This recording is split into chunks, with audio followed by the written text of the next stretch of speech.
Hello, guys. Welcome to our podcast, Mission 101. And today, our guest will be Brother Craig Muraji, and me, Brother Panashe, will be the co host. And also, we have our host, Brother Matthew Karipache. Thank you, everyone. Welcome, and we are so excited to have Brother Craig today. Um, this is nice. Welcome, Brother Craig, to the Mission 101 podcast, and we're excited to have you today. And we hope you're gonna like it and feel comfortable to our podcast. Sure. Yeah. Nice. Do you mind introducing yourself so that our viewers will know something small about you? Okay. So yeah, my name is Craig Emmanuel Muraji. So since this is a Mission 101 podcast, I also served a mission sometime back. I think almost 9 years now, right? Yeah, 9. I think. I served Harare Zimbabwe mission. And it has been a lot after that. No, it's okay. We are excited. And we are excited to hear that. Okay, so Brother Craig, do you mind telling us a little bit about your conversion story? How you joined the church, how you find the church, and if you are the only member of the church, and even your family, if they are supportive to the church that you go to. Do you mind if you can share with us about your conversion story? So my conversion story is just. I'm more like a child of record. Okay. In a way, because where we're staying, by that time we're staying in Mavuku. So we're tenants at this house in Mavuku, and the family that lived there, they were the members of the church. So I think I don't know if you know the Graham family from Mavuku. Yeah, maybe. So we're staying there, right? So I was just young, and so Sister Graham they just decided to take me to church, to primary, because my parents were not going to church. Okay. So that's how I ended up coming to church, and then my mother later joined after being taught by sister missionaries, and I was baptized when I was 8. 8 years, okay. So you joined the church a long time ago. Yeah. So we would say maybe it was a member who referred to you to church. Yes. Okay, yes. That's nice. Yeah. Then obviously along the way, when my mother joined, my other siblings they were now members of the church, except my father. He didn't manage to join the church, but my mother, my young sisters, and my young brother, they all joined the church. Okay. Yeah. Sounds good. Take us through to, of course, you said you were almost born in the church. You were almost a child of record because you went there when you were young, and you enjoyed being in the primary. And so, when did you feel like, okay, now I'm starting to understand the gospel, and I actually love the gospel. You love the church, and you developed. When did you develop the desire to go and serve, to go on mission, like what you said? How did that happen? So I think the desire was born out of me just going to church, because if I look back, I think during my young men days, I'd always say I want to serve a mission. So you had that desire to serve a full-time mission. Yeah, I just had that desire. Maybe it was scripted in my mind to say, after one day I just have to go and serve a mission. Like after school, I have to go on mission, because I remember one time when I was with my mother, just after A level, I decided to apply for university. Mm-hmm. Then I applied, and I'd started working on my mission papers, and I didn't get the place at University of Zimbabwe. And I went to my mother, like, the newspaper with the names has come out, but my name is not there. And she said, why are you worried? You've already started the process to go on mission. So why are you worried? You have already wanted. So then that was it. I just knew that I wanted to serve a mission. Okay. Oh, that's nice. That's so powerful. And yeah, how was it? You served in Zimbabwe Blaue mission? It's Harare, but it was still one mission before it split. Yeah. It's a good thing. I feel like being born in the church is also nice, and just at a young age you can decide. You know already that okay, at this age I have to go on a mission.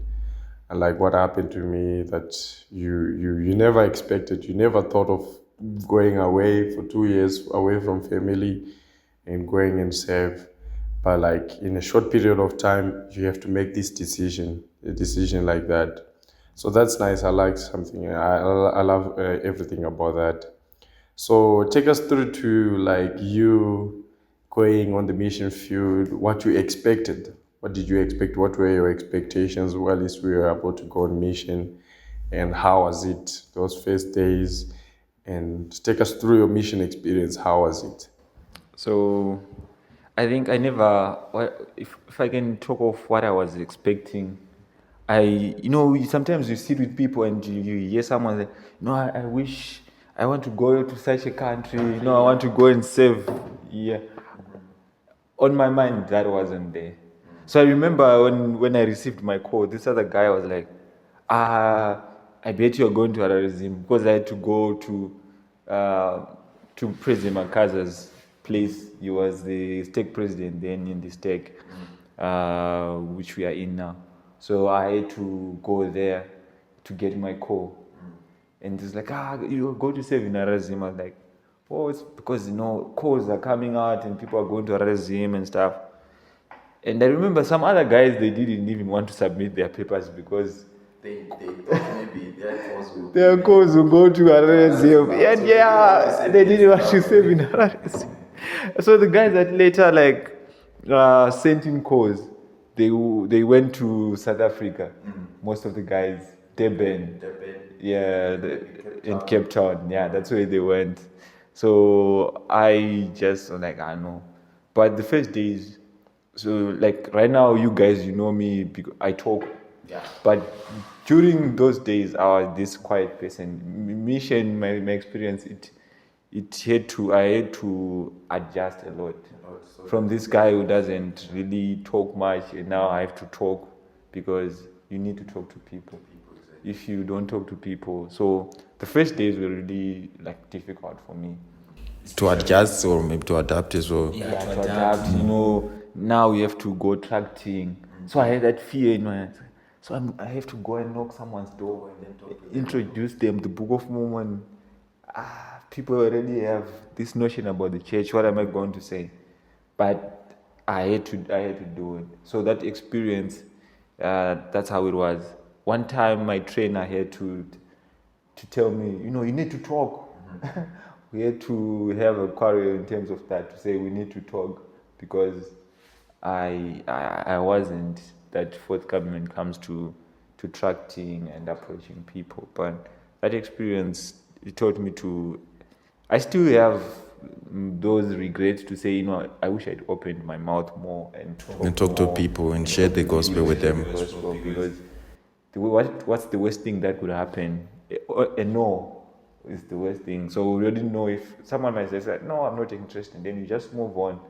So, but then it wasn't really on my mind or in my mind. So the first days, then I adjusted, After that, I had this journal that I had, and it had a calendar. Okay. So imagine I would come back home. So maybe to pause you a little bit. You guys, you saved the time that you used to have Kambudzi phone, right? Yeah. And you were still writing the notes in the area book. You didn't have this electronics. We were writing notes we had a huge area book, and we had those Kambudzi phone. Okay. Yeah. That's nice. Yeah. Take us through. We want to know more. I think you've seen most people, those guys that saved during that time, they'll be like, now mission is much softer. They look back, we used to do that. But I think it's technology, people move with the times. You can't really, now the gospel is being shared online and all. But during those days, even if Facebook was there, we just email once a week on a Monday, an hour. Just an hour, and An then hour, then you go back you to have to find something else to do. proselyting on Mondays on a PD.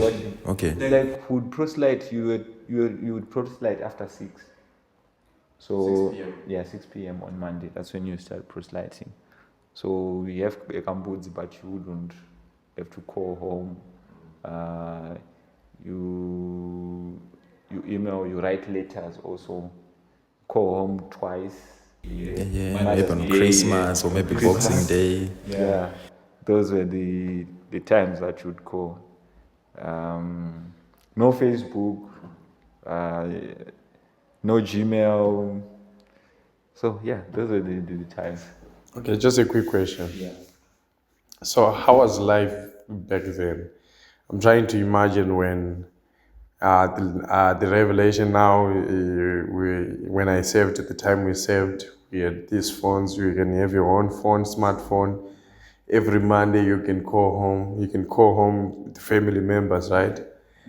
I'm trying to think when you can only talk to them like only 2 times a year. And I'm thinking of like sometimes how we miss, like in this gospel, family takes a huge part in our lives, right? And having to just talk to them twice a year. Of course, when you go on mission your first year or your first like 2 months, something that you need to adjust to live without your family, and you're still homesick, you're thinking a lot about home, you understand? How was the adjustment exactly like? Because maybe you have grown up with your family your whole life, and you have to be away from them for 2 years, and you cannot communicate with them. It's just writing letters. So was it happening like they would send letters back and forth to you? They were sending letters back to you too, emails. How was the technology back then? How frequent were the letters to you and from your family?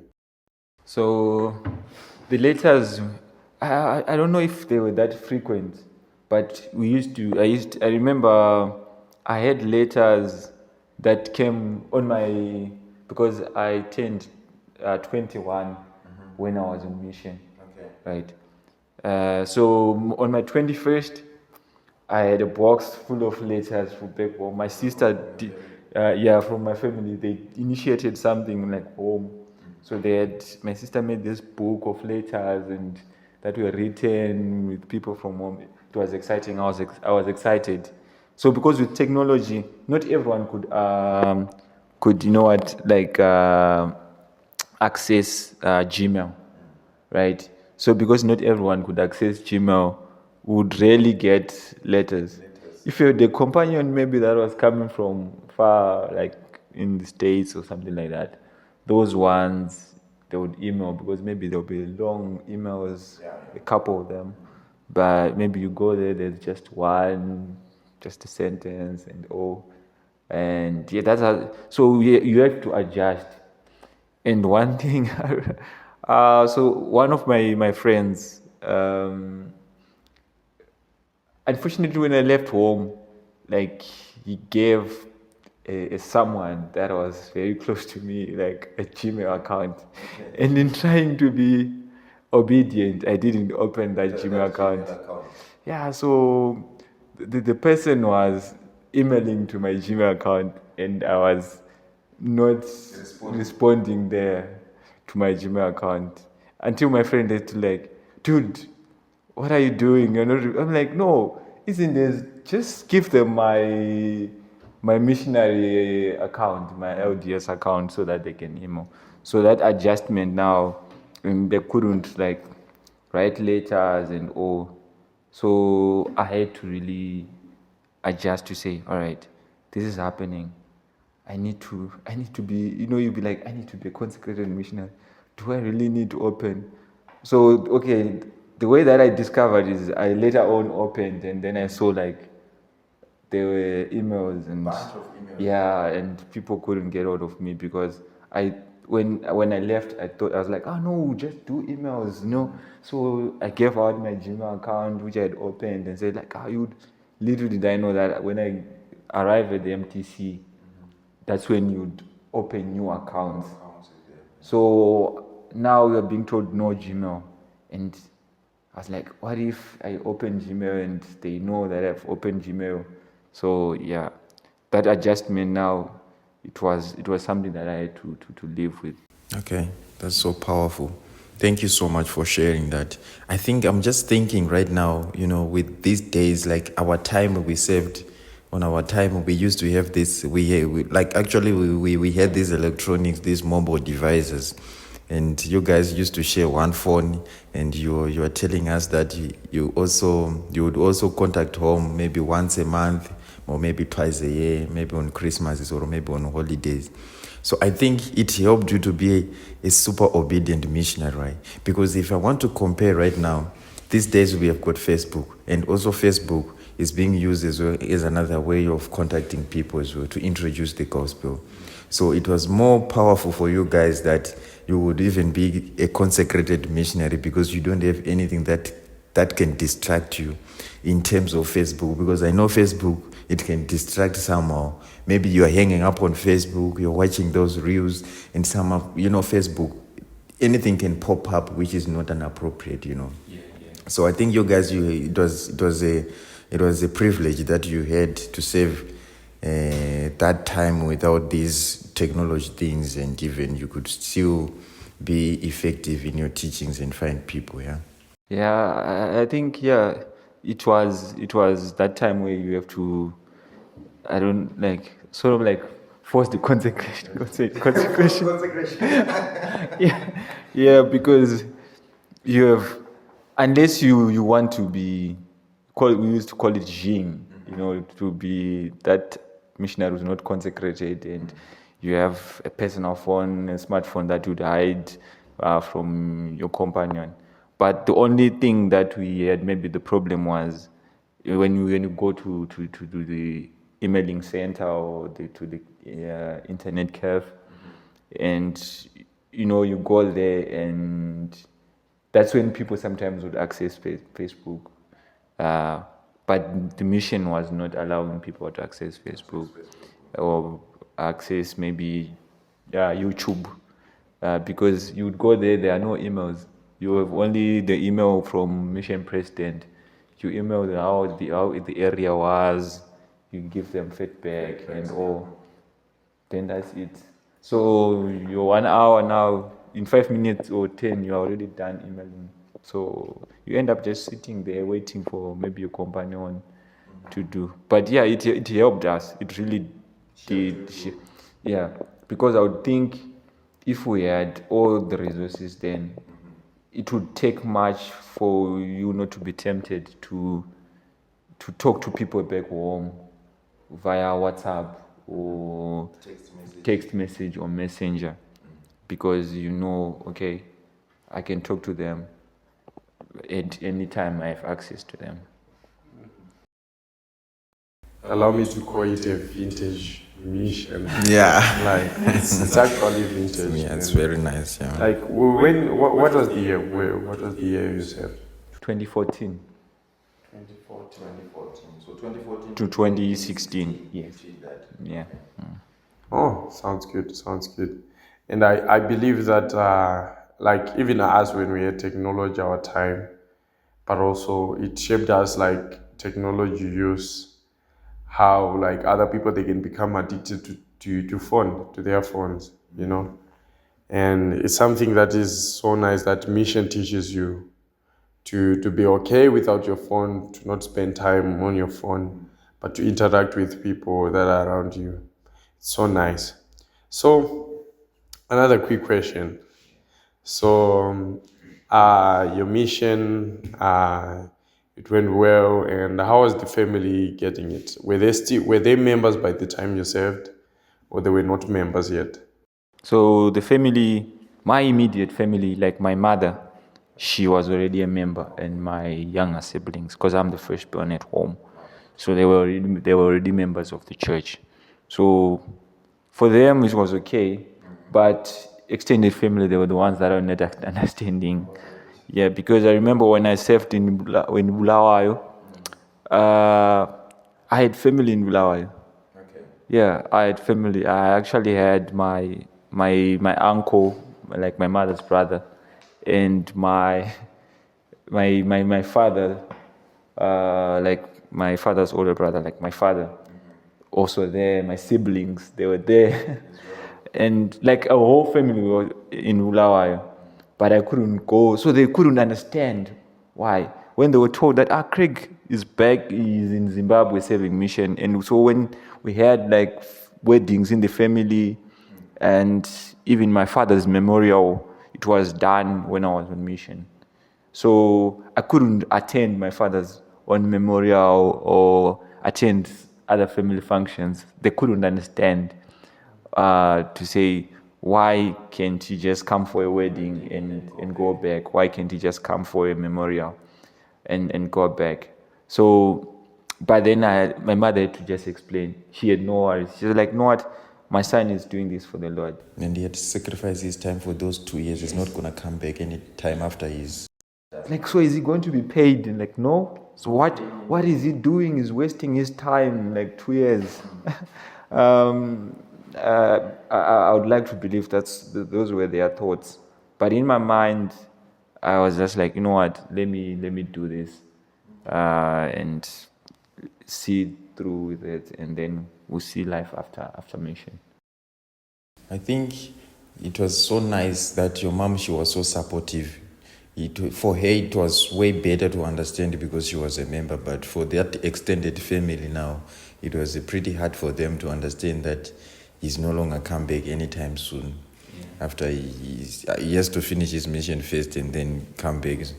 So that's so powerful. That also brings me another question that I have in terms of serving the mission, getting along with the companions.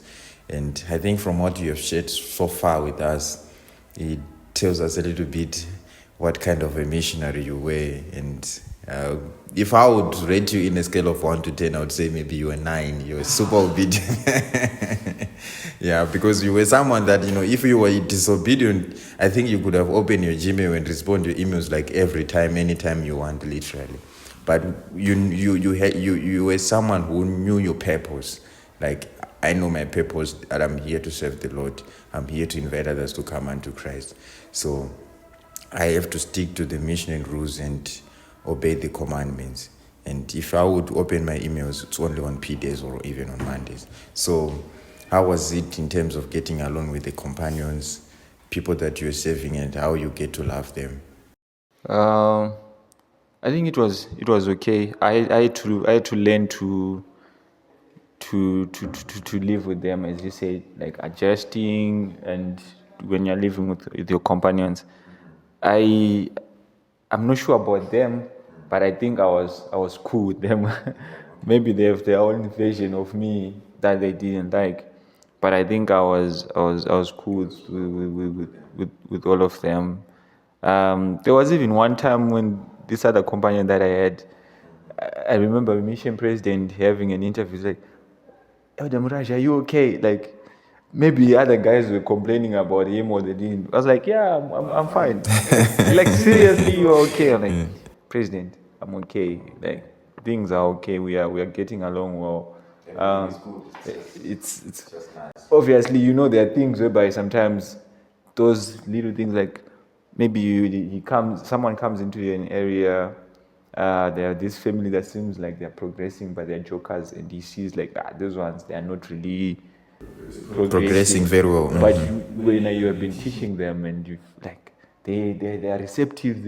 That family that gives you lunch or dinner. Exactly. But they're not coming to church. They remain your favorite, even though they are not coming to church. They are not coming to church. So one of my companions, then he decides to say, "You know what, Muraj, we should drop this family." And I know I sat there, my heart sank. For a while I was like, what is this guy doing, you know? But then, yeah, I remember like just having to really understand after a while, yeah, they did, we had extended commitments, but they're not coming. So, but generally, I think with my companions, we were good. Tried to keep in touch after a mission, like my trainer, my follow-up trainers. Though, life comes and people start saving their own families. I think I have their contacts, most of them. Well, I can say, yeah, on Facebook, but then maybe on call, I have one or two, especially my last companion. I actually remember this one because the first week that we were brought together, we actually had a quarrel. Okay. The quarrel was just simple. We were new in the area, whitewashing an area, then we were told there's going to be a ward activity. And then I told him, you know what, let's just go wearing our white shirts because we are new, we don't know anyone. Anyone They have to there. know us that we are missionary. And he said, no, this is a ward activity, let's go wearing our Casual. casual. And that's where the quarrel started. Then we said, we're not going. He's like, yeah, we're not going. Let's sit inside home. And then we sat. Then I was like, later on, I was like, you know what? It's okay, man. Just wear your casual and I'll wear my formal. I know it will sound, there's a discrepancy, but it's okay. Just wear that and wear that. And we went, we had a nice day. He came back home. I'm sorry. From there, man, it was a whole 6 months together. And everything was good.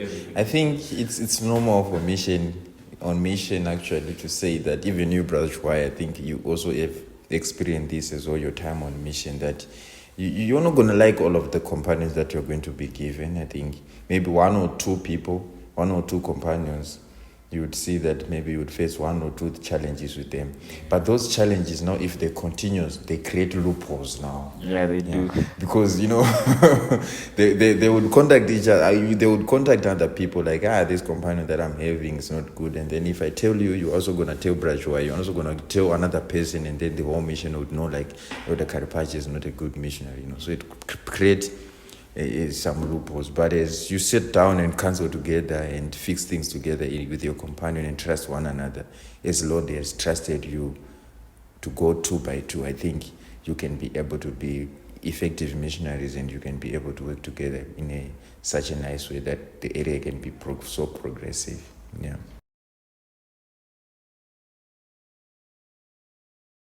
And we just want to hear at the end of your mission how it was like, where it happened with me. And a lot of missionaries, when they're almost finishing, they're always stressed. What am I gonna do when I go home? That was me, man. Exactly. When I hear, how did you tackle those moments? How did it go? How did you handle those moments? Man, you see how like thin or skinny, I don't know, or lean that I am. I think like coming into my last area, I didn't know that was going to be my last area. Okay. Like my last area, so I was now on my 1 year, 6 month mark. So, we'll be enjoying. Maybe I gained a little bit of weight but then now coming to the final stretch, like what you're saying, yeah, I was really stressed, man. Because yes, that was the question. What am I going to do? What is it? What am I going to study? Family members, they like. I think for you to pause a little bit, you as a firstborn in your family, you've got siblings, and everyone has got higher expectations from you. Yeah. And also the extended family members, they think you're getting paid. Paid as well. You're gonna come with a lot of money. money. That's what everyone in the community are thinking. They also assume. So some they were like think because they were like, he is gone. And some they don't even have a knowledge, especially for one who served in Zimbabwe. You tell them, I know I was in Zimbabwe. Like, but we thought you had gone somewhere, like I was around, serving here. So you didn't want to go somewhere? Like, no, I wanted.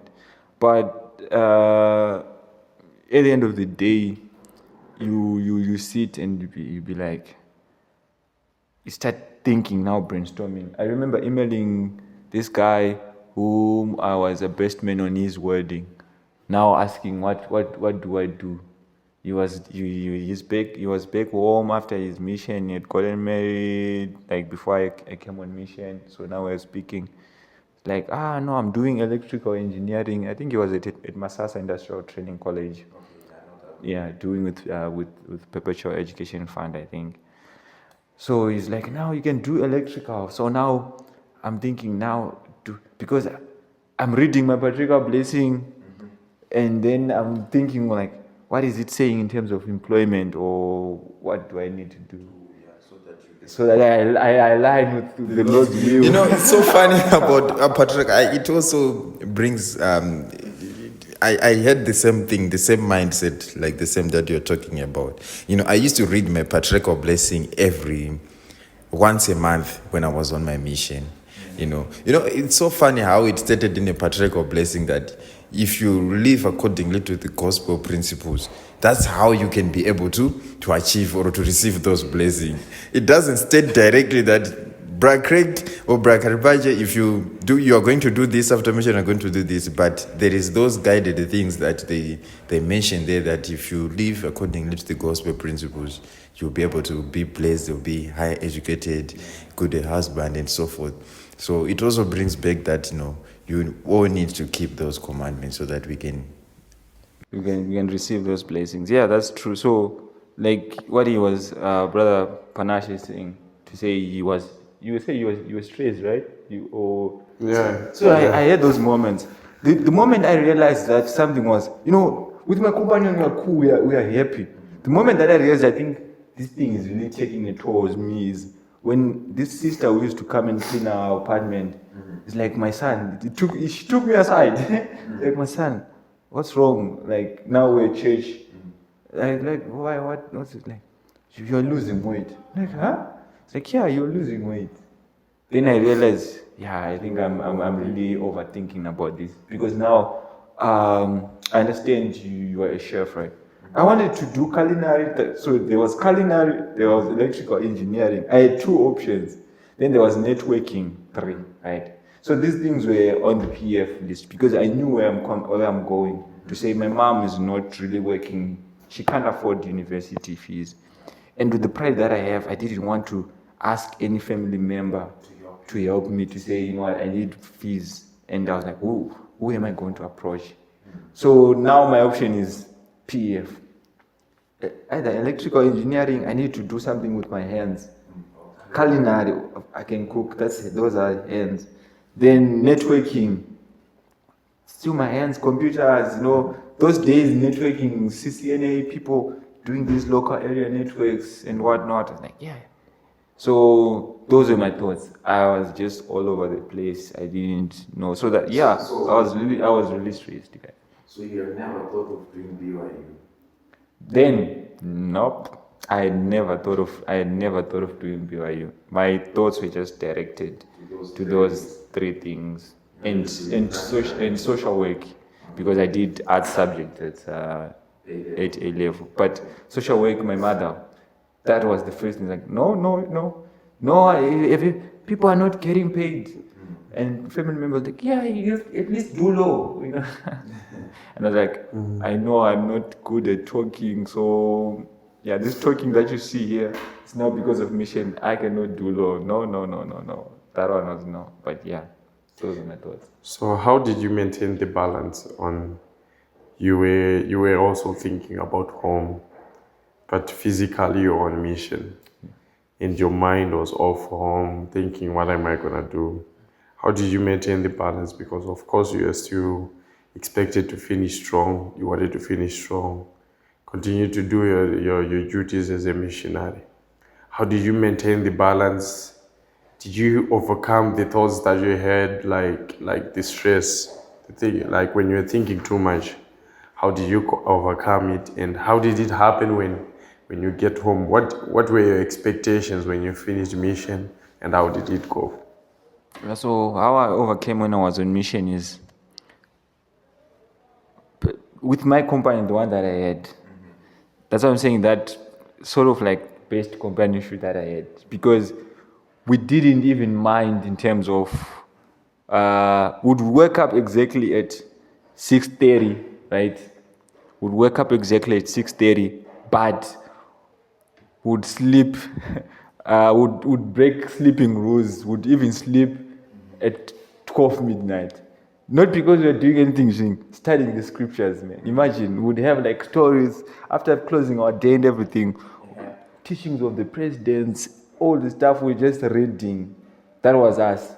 Like, sort of like a companionship study at night and just discussing scriptures. So I think it also helped me not to think much about it. Because now I have a companion who's like, the day exactly I'm going home, he is turning a year old. So I met him when he was 6 months, and I'm 1 year 6. So now imagine if I had to die and leave him, he's going to also suffer because he's turning a year. So I had to maintain that. So it was area time, we'd go to the area. We just loved our area. There were possibilities of dying and being, because our house was just secluded there and we were in Borodale by that time. We're just living our own lifestyle and all. So we do everything that we could do. When it's P day, we utilize resting and all. But that's how I overcame. Coming home, now Elaborate, just a minute. Elaborate dying.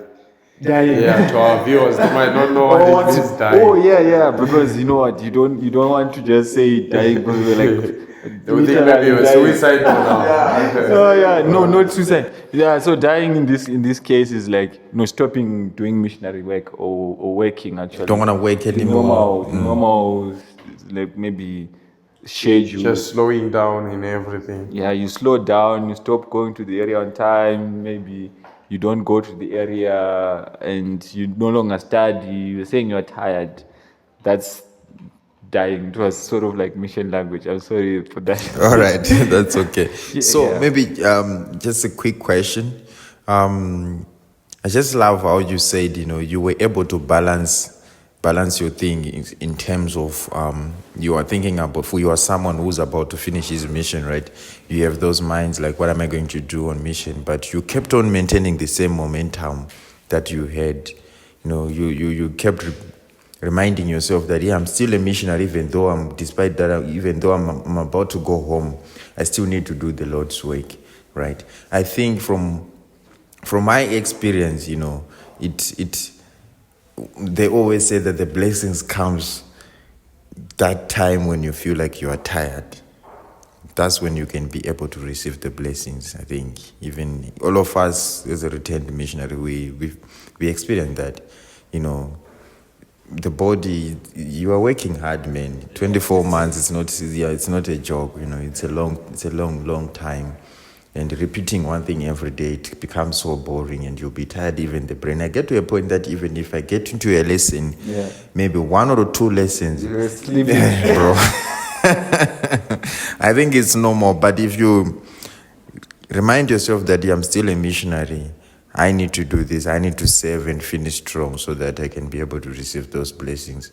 I'm sure that our Heavenly Father, in the next life, when you are offered mission, He can be able to provide a way to receive those blessings. Now, we want to know, how's life after mission? How did it go? Now you are home now. You're no longer having your companions. Yeah, life after mission. Like what he had asked, like previous question to say, how did you navigate like after, like when you came back home?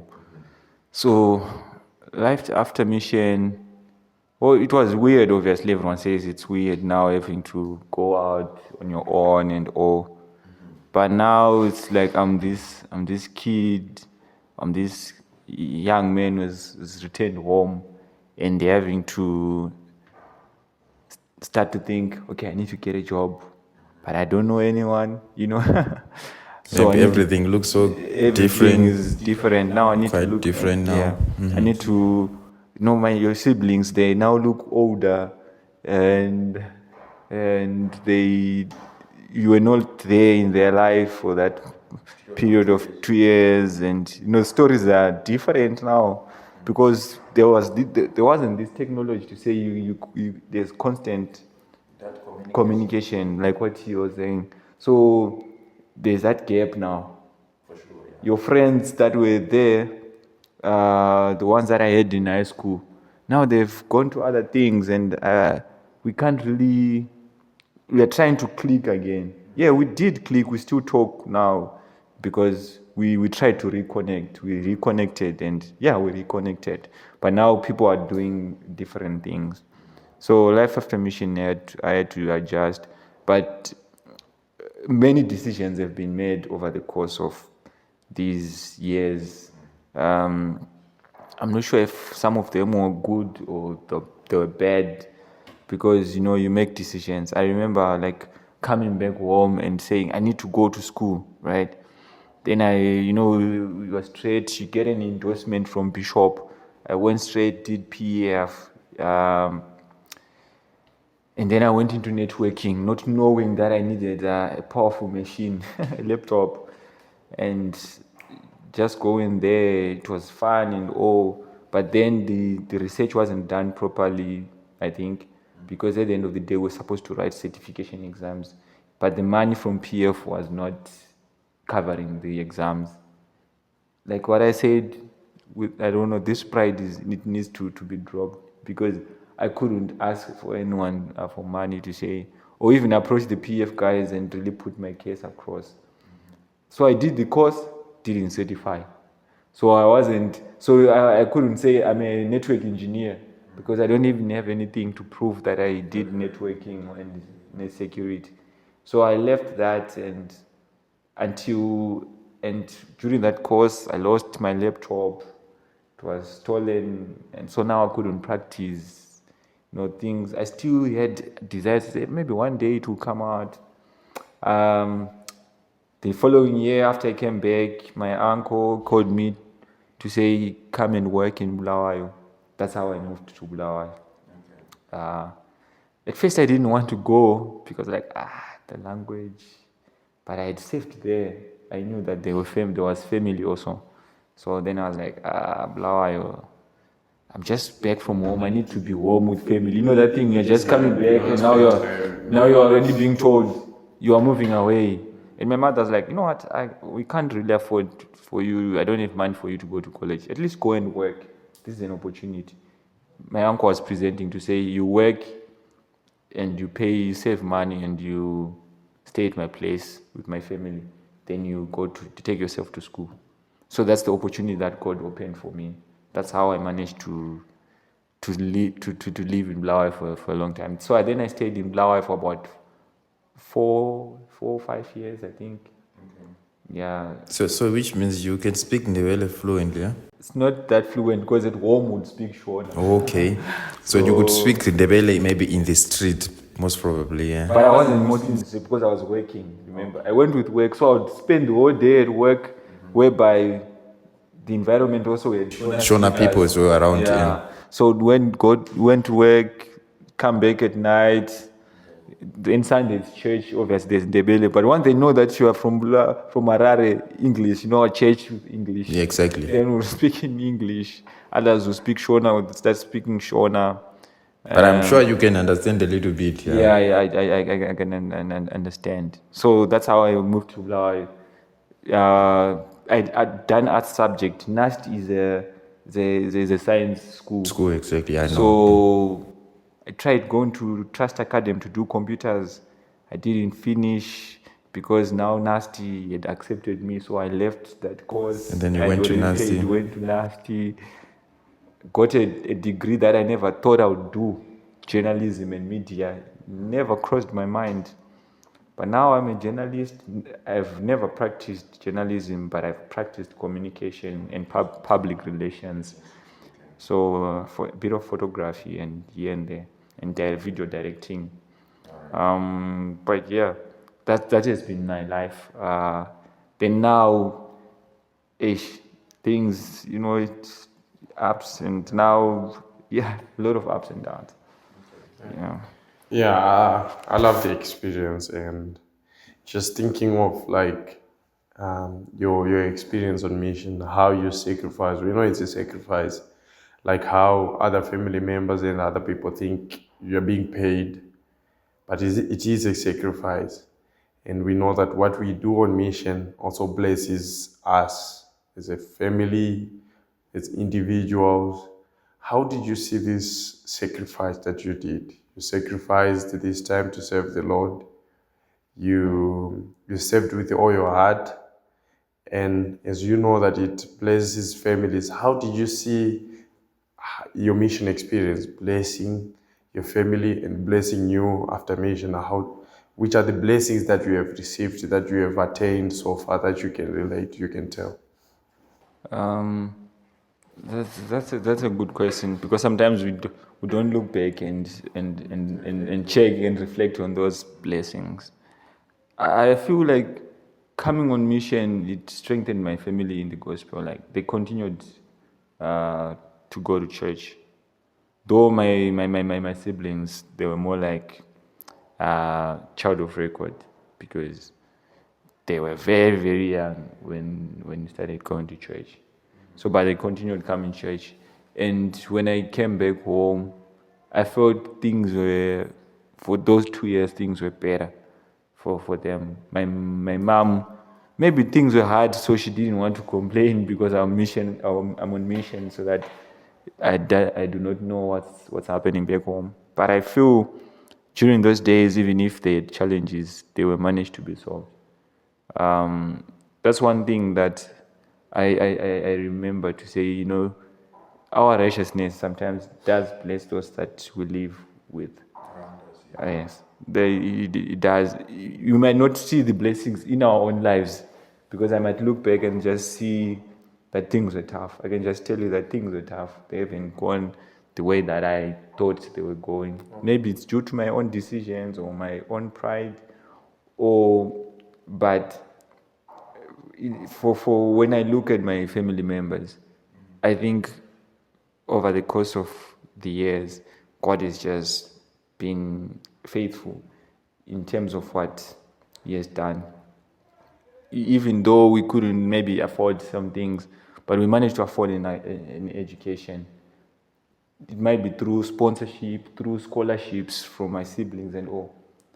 But those were the blessings. It's something that maybe they might not see. Say, Like I've this. maybe it was my own intelligence. That's why I got this scholarship. But Those there were are other still- people who were like intelligent. They could have gotten the same scholarship or sponsorship. But I've seen that happening within my family. And personally, for me, I found myself maybe my last area of employment. When people would always ask how, you can never get a job without connection. But I did got that job. It's without any link or anything. I just prayed to my God to say, what, Heavenly Father, I want something that I did at school. I came to Bulawayo, I had never thought of doing journalism and media studies. But then I found myself doing it. So what do you want me to do? Then I found an opportunity. It just came and I applied, and there were other candidates maybe were even more equally good, but I got the internship and I got to experience firsthand to work with scientists in agriculture and all. It was a wonderful experience. Though, when we now look at it, this funding aid cuts across the world came, and our contracts couldn't renew.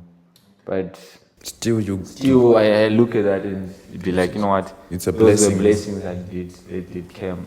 Yeah. That's so nice, man. That's very powerful. I really like that. There are so many things that our Heavenly Father has blessed us with. Even serving in the church, Yeah. I managed to It's a blessing. save because all those blessings through mission. I learned how to relate with people and all. Like I was saying, I knew I was this child who I lacked confidence. That my uncle always pushed me to do things. Like, you're intelligent. Why don't you do quiz? Why don't you do this? I would do, but being forced. And then, but later on, I would be happy when the results came. Like, yeah, I passed. But then, so now mission yet to teach me at least to talk. I know sometimes I still struggle to break ice, but it's better compared to then, which is a blessing because it's something that was was given to serve, and now I can Interact serve with and anyone, interact with people. That's so powerful, man. That's so nice. That's very, very powerful. Thank you so much for that. So, there is this culture, I would say, maybe on mission that, you need to study the scriptures each and every day. Maybe getting up at 6:30, right? And then 8 o'clock, you are sitting down for personal study, right? And then maybe at 10 exactly, 8, you're sitting for personal study, right? And then 9 for companionship study, and then maybe 10, you are going out to the area, and then at 8:30, around that time, you are coming back, and then wrap up the day. You review your day with your companion and all those things, and then you pray, you close the day. Or maybe you do a scripture study as well before you go to bed. How was it after your mission now? There are so many things that are demanding. You need to go to work, right? Like what you have said, you got a job, you are now working, you have got siblings that are looking up to you, and as well, you need to continue to keep that same momentum that you develop on mission through studying the scriptures each and every day, so that you can have that constant companionship of the Holy Ghost. How did it go, and how did you balance that, or how did you do it? Now you have got a demanding job. You are going to work, like what you have said, right? Getting up in the morning, you're going to work, come back at the evening, and then maybe you sit down, you are tired, you're having a small family home evening with your family, discussion, and then maybe go to bed. The same applies in the morning again and again. How was it now in terms of studying the scriptures so that you kept that spiritual growth? Difficult. Difficult because now in the morning your siblings are waking up, going to school, and they are not there to study with you. Like the culture is not there with them. And then you try to do family home evenings. Like what Elder Bednar said recently, it wasn't perfect. I don't think it was difficult maybe to say. I don't even have memories of family home evenings in our home. Yeah, because I think we didn't even like do that due diligence. Even when we tried to say let's do this, it wasn't. But I know I would try to read my scriptures before I sleep. Even when I moved to Bulawayo, I would try to read my scriptures, 1 or 2 before I sleep. Like, just know, okay, I'm doing my Book of Mormon study, so now I have to study. Maybe I'm doing this, I read my chapter, and yeah, I say my prayers, then I sleep. Or we have a family prayer with my uncle and my mom, and then we sleep. So that was it. So it hasn't been smooth. There are days even now whereby sometimes you know what, I don't have to give the Lord that spare time. I have to do it. And you end up not reading.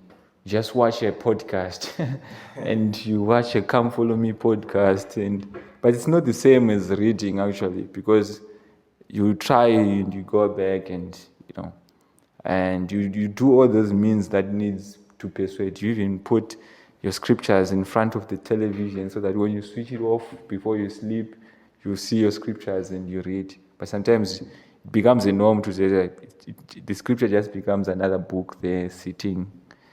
So yeah, it hasn't been easy, though I try. So on a scale of 1 to 10, how do you rate yourself in terms of reading the scriptures now? That's difficult. I don't know how to rate myself. It hasn't been that effective, like to say, because with my callings in the church, it demands you to have to read scriptures, right? So, but now instead of reading according to what I want, I'm reading according to because of the calling that you are holding. Yeah, I'm reading because I want to teach institute. I'm reading because I want to teach Sunday school. So when you're reading, I'm reading for the people that I want to facilitate the teaching, but not to say. So I'll read, but now I'm reading in terms of preparing for the lessons that I have. or sometimes you read that day when you know that the lesson is is later in the evening. Yeah. So, just with the time, so we just want to wrap up real quick. But I just want to know, it's almost the same question that you have just been, you just have answered right now. And faith is something that we need to continue to nourish. And you need to do a lot of things to water it, to do everything, right, to the tree. So, how are you planning to continue to do that? How are you continue to grow your faith, to build your faith, and also those around you, your family members? How are you still doing that? How are you planning to do that? How is that? So the way that I've devised to continue like building my faith is church attendance. I have to make sure that I attend church wherever that I am. Sometimes people they feel like, so if I move to Kwazana, now I don't know people in Kwazana, new environment, how am I going to go to church? It's the same church. I have to go there to church, prepare for my lessons. It increases my faith. Recently, sometimes I just watch podcasts like the one that I am right now, that are with many church content creators that are there now, especially in the States. So I just love that you guys are also pioneering this in Zim. So those things, they allow me also to develop my faith, because they tackle church history. They sometimes they even ask you questions whereby you'll be like, okay, I didn't know this, but yeah, to shake your faith and allows you to go and read further so that it's built again, it becomes strong. And so going to church, as you said, just trying or striving to I think also having a responsibility at church allows me to grow my faith, because now I'm not sitting, I'm active in the gospel. So it allows me to act. Faith is a principle of action. So I need to act. I need to show an example to those that I lead or those that I facilitate for. So you have to teach by example, thereby building my faith. Yes, you might say, so you're doing it for people but I'm also doing it for me, because it's serving me. Whilst I read and I learn from those people, it just grows my faith. And interacting with people also who are of the same faith with me, it just gives me that joy to say, okay, these are my friends in church. So yeah, it continues to build my faith. That's nice. That's so powerful. Thank you so much, Brother Craig, for sharing that. Because of our time, we're gonna wrap up real quick. But just last but not least, Brother Craig, we have got the temple coming up soon. I think it's a blessing for us people here in Zimbabwe, and we are so excited. And I don't know if next year it's next week, or maybe I would say next year it's next year or next week. I don't know, but in January there is the open house. I think on the 25th, I think, of January, there will be an open house. All members of the Church of Jesus Christ, they are pitching their tents towards the temple, like what the people, King Benjamin, taught to his people. Brother Craig, are you seeing someone that you might be probably taking to the temple anytime soon? I think you have aged. We don't want to know your age, but I think Magorat Fambe, right? Yeah, and, you as my friend. I think it's funny how like everyone like, Chirora, get married. Yeah. Like, yeah, it's on the mind. I'm actually thinking about it. Yeah. I'm definitely seeing someone that I want to take to the temple. I actually thought maybe I was going to take it to Johannesburg temple, but no, we are going to have got our hours now. So definitely next year. Yeah, we have to go to the temple. So we're excited. Maybe one of the days you might come with her to the podcast. I don't know if you don't mind or feel comfortable with that. Yeah, I don't. We'd love to know. I don't mind if she's around. Yeah. She actually stays. She doesn't stay in Harare, so but yeah, when she comes and there's an opportunity, I was just like, yeah, let's go and see the podcast boys and, and deal with it. So, just to wrap up, we just wanna you to share, like, with those that have desire, to our listeners who have the desire or they're still confused if they really wanna go and save. We just wanna hear like your advices to them, and also maybe your testimony about the gospel is because we have other people who are still investigating the church, how this gospel has changed you, and yeah, we just want to hear How it shaped you to the person that you are right now, even to our fellow returned missionaries as well, those people that are going through or went through the same situation that you have been. I think all of us, any advice that you would want to give to them before we wrap up. Yeah. Okay, so I can say I know that this gospel is true. The way that I've just told myself is every time I come across many questions that do like, as I was saying, if you follow these European and American podcasts, there are many things with people who were once members of the church, and then I ask myself, why do we face so much backlash as a church and people find loopholes? And I think to myself, why can they do the same with other churches? Why do they try to disregard or discredit this gospel to say? But then I realize, so far, personally, this gospel has just been wonderful. I can't point and say, oh, I was taught this, it's bad. They told me to be evil because of this, but no. And I just want to say to my fellow returned missionaries, because this, it pains me. I know people have agents, right? They choose what they want.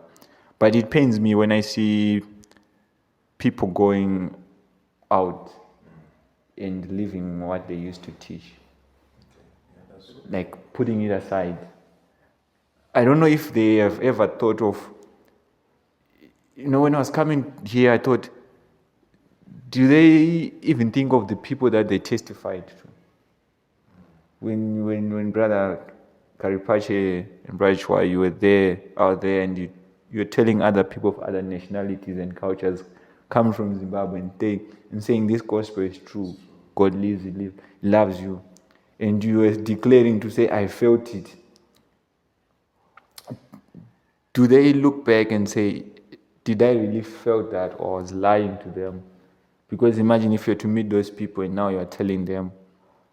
Because if you tell them that this gospel was false, now you have to go back and convince those other people and tell them. Because you're leading them astray. It's better you go and say, I'm sorry I led you astray. Those feelings I was not feeling. But then at the end of the day, I guess when challenges do come, we need to stay by, like what he says, by the tree and water it and try to find whilst we are there. And so that we'll be able to develop that faith again. It has to be nurtured. Because when the Lord blesses us with temporal material blessings and then we forget Him, it's not good also. And when challenges come and you say, but I sacrificed my time, why am I not having these? Like, yeah, you sacrificed, you did it for me. So, be it any reason, I just want people to, let's try to stay in the gospel. And those that are still thinking, oh, is this for me to serve a mission? It's worth it. I wouldn't have been, I don't know where I don't even imagine where I would have been if I had not gone for those 2 years. Those 2 years, they gave me lessons that I cherish today, especially in terms of gospel learning and also humanity-wise. And there's no decision as well, making, relying on the Lord. So those 2 years were just wonderful for me. They were good. I don't regret to say I should have never gone and pursued education. I really loved those 2 years. Thank you so much, Brother Craig, for sharing that. I think that was so powerful. And we are so grateful for your time that you have sacrificed to come through to our podcast. And we know that our Heavenly Father has greater plans for you. And thank you so much for everything that you have shared. So this is Mission 101 podcast. We are wrapping up, and today Brother Tawana Nyache was not available, but we hope to see him in the next episode. Brothers, sisters, we are so much grateful for your support. We have been seeing likes and the views and the comments. They mean a lot to us as well. Today I was joined with my manager, Brajwai. And thank you so much. He had to step in for Brother Tawa, who was not available today. But we are grateful for your time and likes. Don't forget to like, subscribe, and share. So if you want anything that you want to know about, reach out to Brajwai. We're going to put his number on the screen as always, who's our manager. But we love you guys, and we also wish you the best. This is 101 Mission Podcast signing out. See ya.